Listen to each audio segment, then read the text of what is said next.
Hello, and welcome back to Scale to Exit with Alejandra Santos. Today we are in the middle of September. I cannot believe how fast time is flying by. And what that means is that if you are getting ready for an exit and you're thinking that you're going to be exiting in the next few years, then you have to get your planning done right now, right? Right now.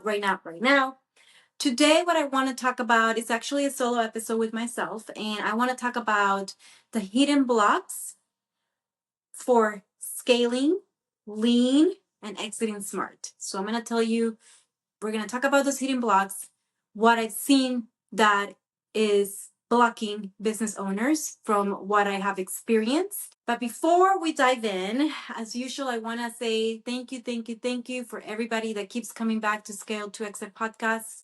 This platform is for you, the business owner, the founder, the entrepreneur. It does not matter where you are in your business. It does not matter if you're building a business. It does not matter if you're ready to exit your business. This podcast has been created with you in mind.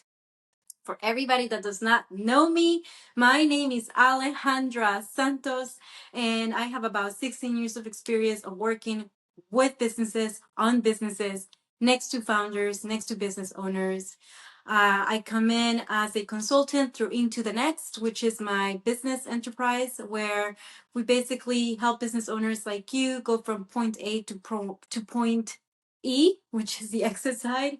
And if you're not ready for an exit, we also help you with operations, finance, and leadership as well. So, with that being said, I'm so excited to be here today, and I'm so excited that you're here today. So let's get the episode going because I know everybody has very busy schedules. Okay. So number one, right? What is the one hidden block that is affecting your plans of scaling lean efficiently and exiting the right way on your terms? So one of that is the mindset. And I know I want to start with the mindset because it's the number one block that I've seen that a business owners has, and it affects their leadership style. With leadership is going to be the next one that I'll talk about. So mindset is really interesting, right? You can be making $1 million, $3 million in revenue, a top line revenue, but you may still have scarcity mindset. And having scarcity mindset puts you in a very reactive state of being. So decision making happens from a reactive place. And it's very different than having an abundance mindset or a mindset of knowing that things are going to turn out the way that you know and plan to be. Because then you make decisions coming from that place, and there are different kinds of decisions. Because one of them, scarcity mindset, is a mindset where you're so reactive that you're only looking for cash inflows that can solve the next problem and solve the next problem, pay the next bill, pay here, go from acquire more customers, X, Y, and Z. The other one is more planning, is more proactive, is more in control of the outcome. So mindset is very important as a business owner. I am here very passionate to help you with your mindset because I've seen that that is the number one hidden block that everybody faces. And I'm not here to tell you that what you're thinking is wrong or anything like that. 100% not. That's not my role. But my role is to really help you see where that can get in the way. And that can get in the way a lot on your business success and having the exit on your own terms.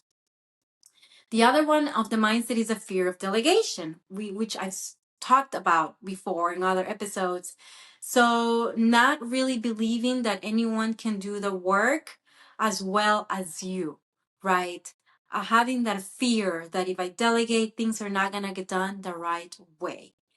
And the third one is the control mindset, which is needed to really review everything, sign off on everything, because you know that if you don't do that, then you think that things are not going to produce a certain outcome. Having control, so much control over people and team and, everything that's the day to day, really slows down the progress in your business.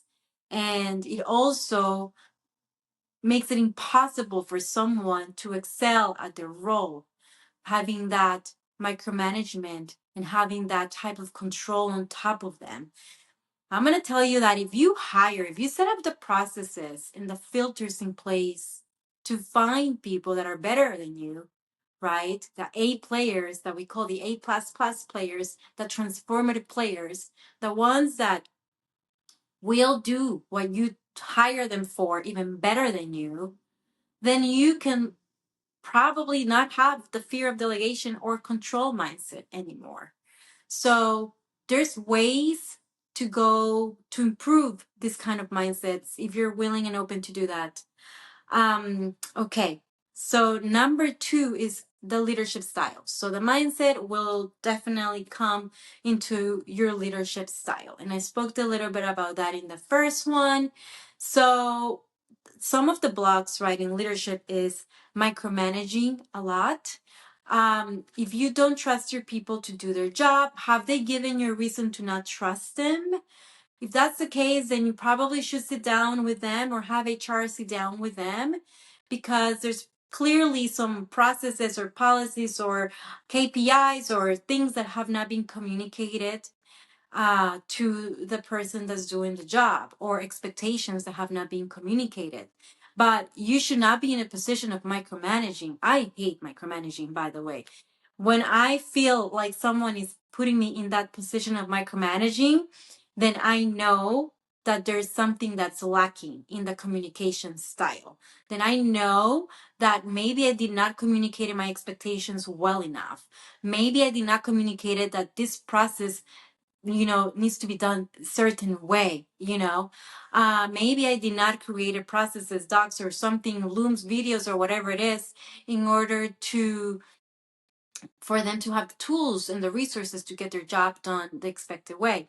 So there's things, like I said, where we can fix those things. The other one is, if you are a bottleneck to every decision. I sometimes like to take an analysis of myself. Somebody from marketing or someone tells me, yeah, we're still waiting on you to do this. Oh, then I like to call myself out. I am the bottleneck. All right. Let me get out of the bottleneck then. Clearly, I'm not doing my job well, right? But it's a reality check that I like to do and have accountability for doing it wrong, and say that in front of my team, because that's the culture that I want to exercise in my company. That is, it's a culture of accountability and not blame it into, well, I'm too busy, well, I'm doing this, well, no, there's an accountability factor that I want people to see that's coming from me, the leader, right? So things like that happen, that's okay. Get out of the way and figure out why you're the bottleneck. That's another thing. Why are you the bottleneck, right?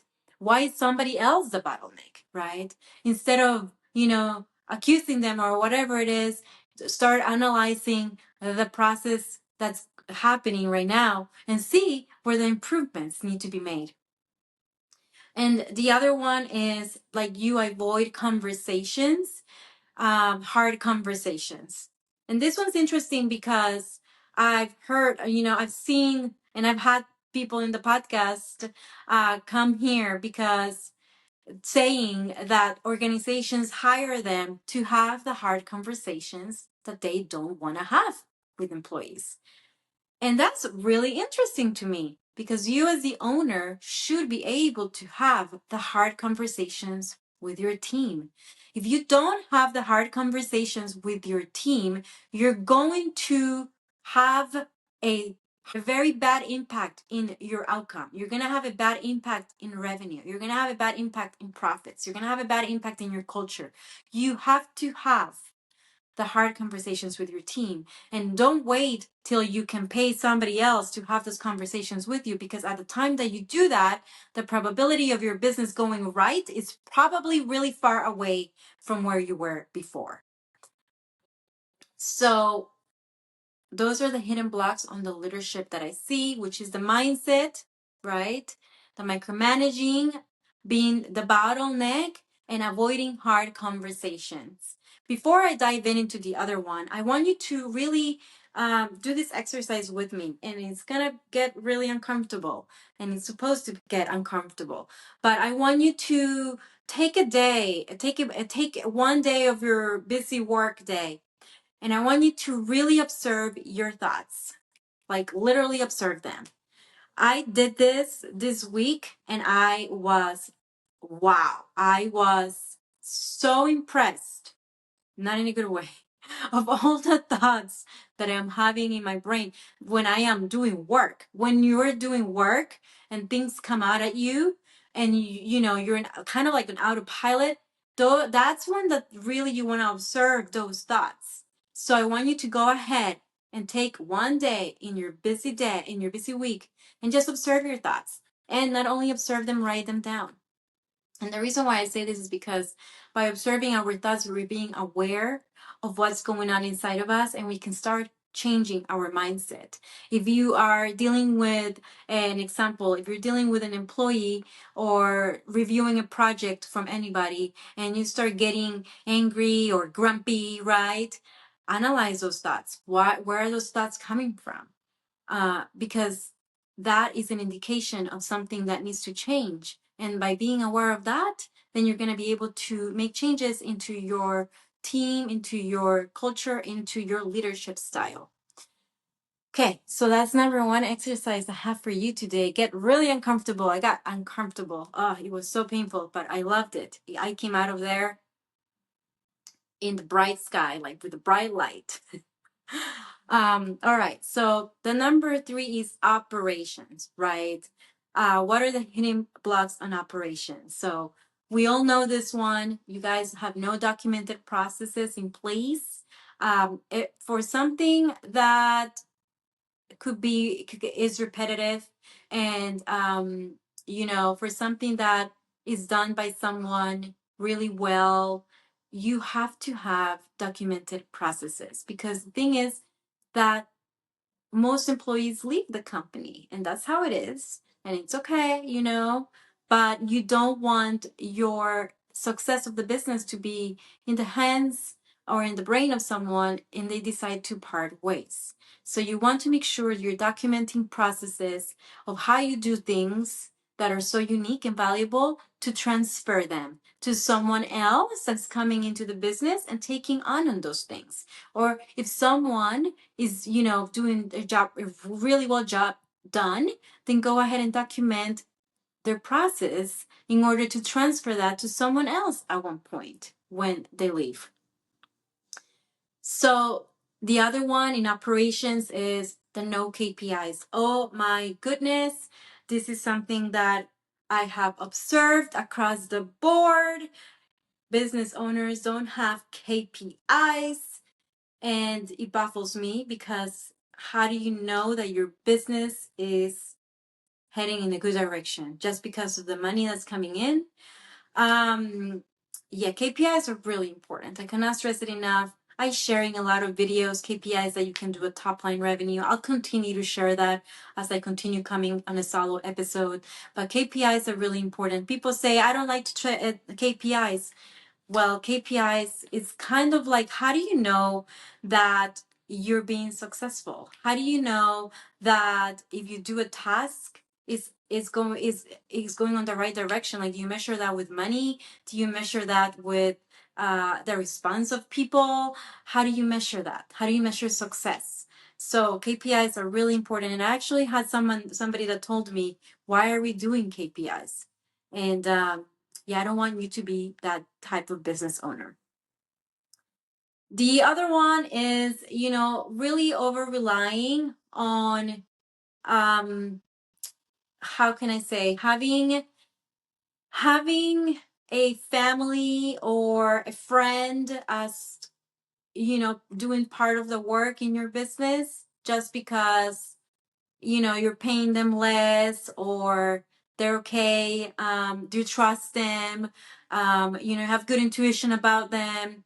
So this one is a huge block, because by not being able to hire the right professionals into your business, you are blocking the business from scaling efficiently.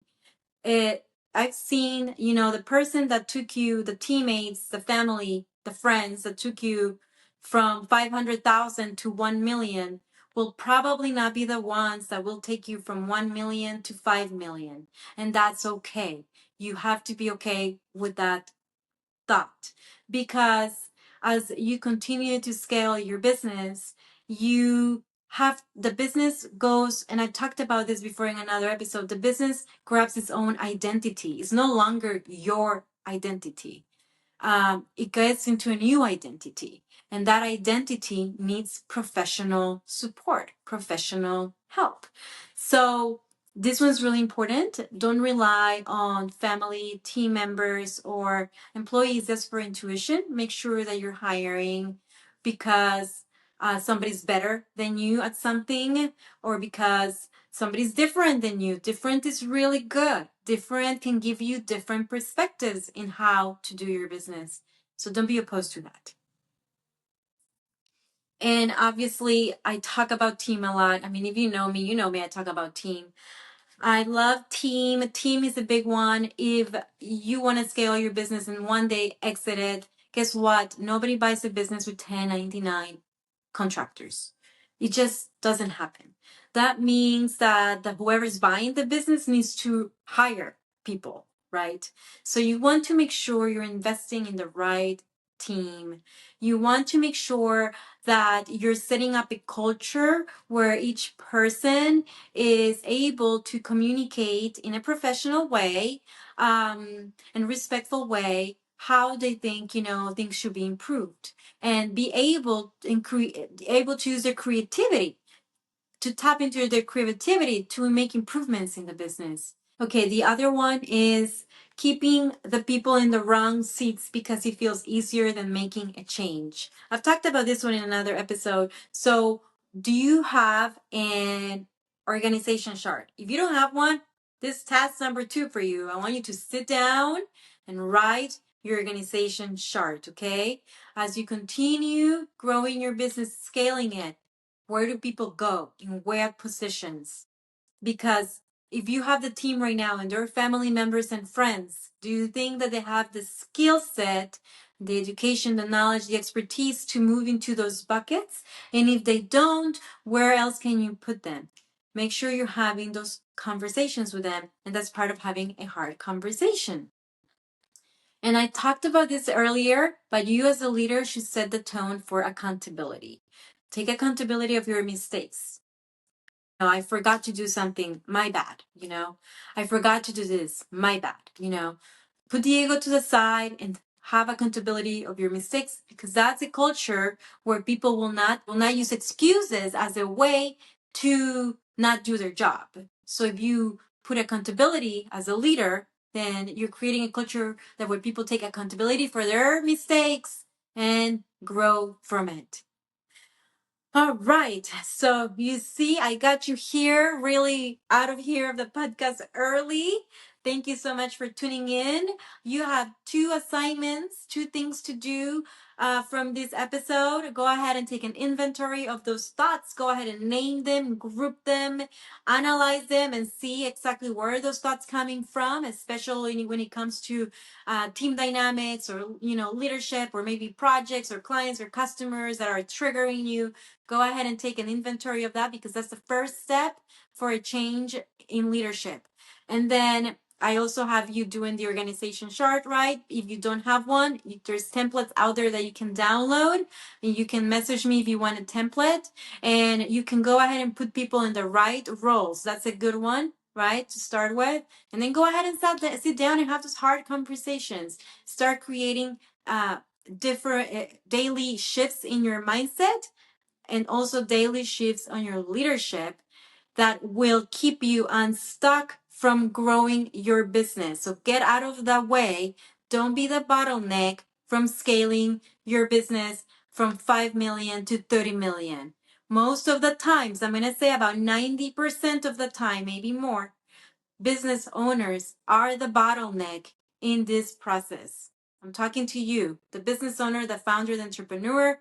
Get out of the way, from scaling a business that can be high sellable asset. Okay.